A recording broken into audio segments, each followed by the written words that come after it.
ক্ষমতা আছে বলেই তোমরা যা ইচ্ছা তাই করবে। একবার ভাবো বন্ধু, তুমি একদিন কিন্তু মরবে। যেদিন তোমার মৃত্যু হবে, দেয়া হবে কবর, পড়ে থাকবে একা তুমি, কেউ নিবে না খবর। ক্ষমতার নামের দাপট পেয়ে ইচ্ছা মতন চলছো, যখনই যা মুখে আসে তখনই তাই বলছো। আইন কানুন মানছো না কিছু, নিচ্ছ হাতে তুলে। বাবার উপরে বাবা আছে, কথাটা কিন্তু যেও না তোমরা ভুলে। দর্শক বন্ধু, এখানে যে কথাগুলো কইছেন আমার এই ভাইয়ে খুব গুরুত্বপূর্ণ কথা।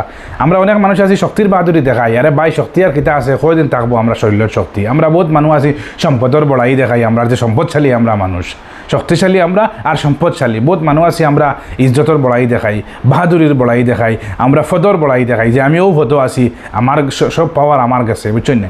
তো এইরকম ফদর বড়াই আর সম্পদর বড়াই আর শরীরের বড়াই আর শক্তির বাহাদুরি, এটা মানে কোন স্থায়ী, এটা সামান্য কয়দিন করে লাগে, এটা এমনিতে যাইব কি? কারণ আমরা রুহ ভিতরে আছে, এগুলো বাড়িয়া গেলে এই ময়না যদি আমরা ভিতরে থেকে বাড়িয়া যাই কি, তাহলে শেষ আমরা এই দুনিয়ার থেকে চিরকালের লাগি যাইতে হইব।